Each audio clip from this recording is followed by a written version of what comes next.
MBTI 검사는 얼마나 신빙성이 있는 것일까요? MBTI는 마이어스-브릭스 유형 지표를 뜻합니다. 마이어스-브릭스 타입 인디케이터의 약자가 MBTI입니다. 캐서린 쿡 브릭스와 그의 딸 이사벨 브릭스 마이어스가 칼 융의 이론을 근거로 만든 16가지의 성격 유형 선호 지표입니다. 분석 심리학의 선구자 칼 구스타프 융은 사람을 인식자와 판단자로 나누었습니다. 인식자 P는 다시 감각 선호자 S와 직관 선호자 N으로 나뉩니다. 판단자 J도 사고 선호자 T와 감정 선호자 F로 나뉩니다. 이렇게 나온 4개의 유형을 각각 태도에 따라 내향성 E와 외향성 I로 나눕니다. 총 8개로 세분화된 것을 심리학의 비전문가인 캐서린 브릭스 모녀는 순서상으로 16개의 유형으로 나누었고, 검사 기법과 통계 분석 기법 도입을 위해 필라델피아 은행의 인사 담당자 에드워드 헤이와 함께 MBTI 검사법으로 만들었다고 합니다. 그들은 1942년에 자신들이 만든 유형 검사를 시험해보기 시작했습니다. 검사 대상자는 수십 가지의 질문에 자신의 성향을 답해 4개의 이니셜로 된 16개의 유형 중 하나에 도달합니다. 그것이 자신의 MBTI 지수가 되는 것입니다. 융은 유형을 분류할 수는 있지만 모든 개인이 이 규칙의 예외라며 이 방식은 완벽한 성격 분류가 아니라고 말했습니다. 왜냐하면 임상실험이나 집단적 양상에 대한 장기간의 관찰 결과가 아니기 때문이었습니다. 하지만 마이어스와 브릭스는 모든 사람을 이 16개의 유형으로 규정하고 각국 지도자, 과학자, 유명인의 이름을 붙였습니다.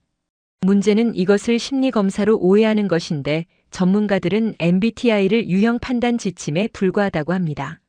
참고할 수는 있을지 몰라도 맹신하거나 심리치료에 활용할 만한 것은 아니라는 것입니다. 그러면 이들 모녀가 응용한 심리 이론의 주인공 융은 누구일까요? 융은 프로이트의 제자였지만 나중에 반대 견해를 피력하고 자기만의 길을 걸었습니다. 프로이트가 기독교에 적대적이었던 것과 달리 목사의 아들이었던 융은 늘 기독교와 종교적인 주제에 거부감이 없었다고 합니다. 그러나 융의 종교적 탐구는 다음 몇 가지 사실만으로도 결코 기독교적인 방향이 아니었음을 알 수 있습니다. 그는 15세 때 이미 성찬식을 거부하면서 아버지의 교회를 벗어난 사람이었습니다. 융은 대학 때 니체, 쇼펜하우어 등과 함께 신비주의적 천국 체험기를 쓴 스베덴보리의 책을 읽었습니다. 영매가 변이 의식 상태에서 다른 인격들이 되는 것처럼 보이는 접신 현상을 깨닫고 그것에 대해 박사학위 논문을 쓰기도 했습니다. 중국 선교사이자 중국 학자였던 리처드 빌헬름을 알게 된 뒤 1923년 취리히 심리학 클럽의 리처드를 초청해 주역에 대한 강의를 하도록 했습니다. 1949년에는 리처드의 영문판 역경에 긴 서문을 써서 3천만 부가 팔리는데 중대한 역할을 하기도 했습니다. 주역에는 우리 태극기에 들어있는 건곤감리를 포함하는 8궤가 있고 세부적으로는 64궤가 있습니다. 이와 유사한 사주명리학은 태어난 연호리 씨의 4가지 사주팔자와 60갑자로 운명을 점칩니다. 이런 분류법 자체가 주역을 알고 있었던 융이 8개 유형을, 마이어 브릭스가 16개 유형을 만든 것과 일맥상통하는 것 같습니다. 융은 인도 신화와 불교에 관심을 가지면서 티벳 사자의 서어에 관한 심리학 주석을 썼고, 요가의 명상과 비밀 종교들의 수행 훈련, 일루미나티를 창설한 이냐시오 로욜라의 영성 훈련 등이 정신치료와 깊은 관계가 있음을 깨달았습니다. 융은 저서 삼위일체 도그마에 대한 심리적 접근에서 3위가 아닌 사위일체의 신을 주장했습니다. 욥의 응답에서는 그리스도의 성육신 개념이 내면의 신성을 완성하는 과정이라고 주장하면서 현대인들도 자기 내면의 신성을 의식화해야 한다고 강조했습니다. 융은 자기를 우리 안에 있는 신이라고 부르기도 했습니다. 융은 노년인 1959년 BBC 방송 인터뷰 중 신을 믿느냐는 질문에 나는 믿을 필요가 없습니다. 나는 압니다. 라고 말했습니다. 그는 페르소나라는 고대극의 가면을 이르는 말을 가져와 인간 심리를 설명한 것으로 유명합니다. 사람은 1000개의 페르소나를 지니고 있어서 상황에 따라 바꿔 쓰며 관계를 유지한다고 했습니다. 이쯤 되면 사람은 자기 성격을 자신도 모르는 것이고 1000가지의 변화무쌍함을 일생 동안 다채롭게 활용한다는 것인데 어떻게 그 유형을 8개 또는 16개로 규정할 수 있다는 걸까요? 물론 MBTI 분석은 여러 문항을 통해 결론을 내기 때문에 그럴듯한 부분이 있습니다. 하지만 자신이 I나 E로 알았던 사람조차 알고 보면 정반대의 성향으로 드러나기도 합니다. MBTI는 어떤 검사 결과가 나와도 몇몇 문항은 수긍이 갈 만큼 사람은 다양한 기질을 지녔습니다. 검사 결과 의외의 유형이 나와도 나에게 그런 기질도 내재돼 있나 보다 할 수 있습니다.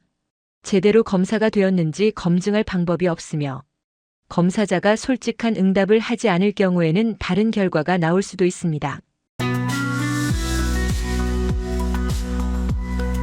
회의주의자들은 MBTI가 다소 애매하고 광범위하여 모든 종류의 개인 성향에 적당히 맞아떨어진다는 점에서 비판적이다. 시험자들이 긍정적인 성격 유형 설명에 대해 특별히 높은 평가를 한다는 면에서 MBTI 검사 결과는 플라시보 효과라고 주장한다.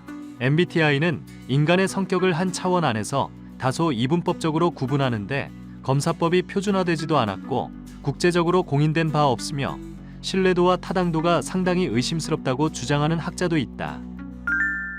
말하자면 검사에 두루뭉술한 부분이 있어서 어떤 성향에도 모든 사람의 일부 특징이 들어있고 검사자들이 자신을 좋은 쪽으로 관대하게 평가하면 답변의 결과 분석이 왜곡될 수 있다는 것입니다. 또한 경계선에 있는 유형도 어느 한쪽으로 결론 낼 수밖에 없고 그대로 믿기에는 이론적 취약점이 있다는 말입니다. MBTI가 흥미로운 이유 중 하나는 어떤 타입이 어떤 상대와 잘 어울리고 궁합이 잘 맞는다는 등 연애와 인간관계의 분석에 자주 활용되기 때문입니다. 이것은 역술이나 사주 명리학 등과 더 비슷합니다.